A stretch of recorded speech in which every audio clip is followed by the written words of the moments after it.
Hi guys, అద్దరిపోయి biryani చేసుకుందాం రండి. ఎప్పుడు చికెన్తోనే కదా చేసుకునేది, ఈసారి కొంచెం డిఫరెంట్గా ఎగ్ బిర్యానీ చేసుకుందాము. చాలా సింపుల్ ప్రాసెస్, 10 minutesలో అయిపోయింది. ఒకసారి ట్రై చేయండి, ఇంట్లో టేస్ట్ అయితే సూపర్ ఉంటుంది. డిఫరెంట్ రెసిపీ అసలు. ఫస్ట్ అయితే 4 eggs బాయిల్ చేసేసుకోండి. నేను ఆనియన్ కోసుకుంటున్నా, అదే ఫ్రైడ్ ఆనియన్స్ కోసుకున్నాం కదా, అలా పలుచగా ఆనియన్ ఒక పచ్చిమిర్చి మధ్యలో కోసుకున్నా. టొమాటో 2 తీసుకున్నా, నేను చిన్నగా ఉన్నాయని, మీరు పెద్దగా ఉంటే ఒకటి తీసుకోండి. మీడియం సైజ్ టొమాటో ఒకటి. తర్వాత స్టవ్ ఆన్ చేసుకొని ప్రెషర్ కుక్కర్ పెట్టుకున్నా. ఒక 2 tablespoons ఆయిల్ అయితే వేసుకున్నాను. పసుపు, కారం, ఉప్పు వేసుకున్నాను. ఎగ్స్కి ఘాట్లు పెట్టుకొని ఎగ్స్ కూడా వేసుకున్నాను, ఎందుకంటే ఆ ఉప్పు, కారం, పసుపు ఎగ్స్ లోపలికి వెళ్ళడానికి. స్పూన్తో కాకుండా మీరు అలా నేను చూపించినట్టు తిప్పుకుంటూ కుక్ చేసుకుంటే ఎగ్స్ లోపల కారం వెళ్ళి ఎగ్స్ కూడా చిట్లకుండా ఉంటాయి. కొంచెం గోల్డెన్ కలర్ లో వచ్చిన తర్వాత ఒక ప్లేట్ లోకి తీసేసుకోండి.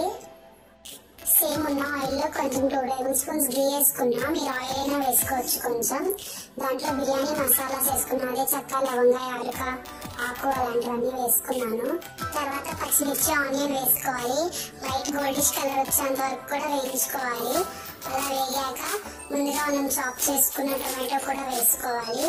ఆ టొమాటో కూడా కొంచెం కలర్ చేంజ్ అయిన తర్వాత ఒక స్పూన్ అల్లం వెల్లుల్లి పేస్ట్ కూడా వేసుకోండి. తర్వాత టొమాటో మీద పీల్ వచ్చేంత వరకు కూడా అలా వేయించుకుంటూ ఉన్నది. తర్వాత తగినంత ఉప్పు, పసుపు వేసుకొని మళ్ళీ కలుపుకోండి. అలా కలుపుకున్న తర్వాత కొంచెం వాటర్ వేసుకోండి, అడగంటకుండా ఉంటుంది. ఆ తర్వాత ఫస్ట్గా కొంచెం పెరుగు బిస్కట్ కలుపుకొని పెట్టుకొని అది కూడా వేసుకోండి. తర్వాత దాంట్లో నుంచి ఆయిల్ వచ్చేంత వరకు వేయించుకోండి. ఆ తర్వాత ముందుగా నానబెట్టిన బియ్యం నేను 1 cup తీసుకున్నాను. అది ఫస్ట్ కొంచెం వేయించుకోవాలి. అలా వేయించుకుంటే మనకి మెతుకు అనేది విరగకుండా ఇది చాలా బాగుంటుంది చూడడానికి కూడా.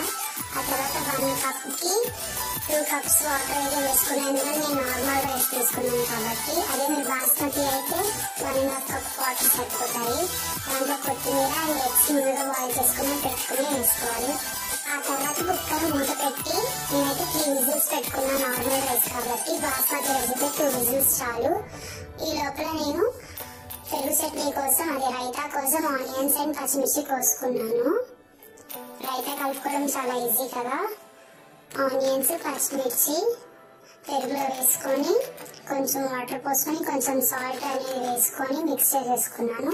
ఈ లోపల నా 3 whistles అయితే వచ్చేసాయి.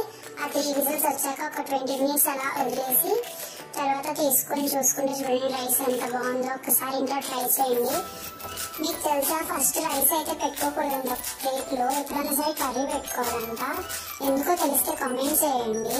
Thank you. For more.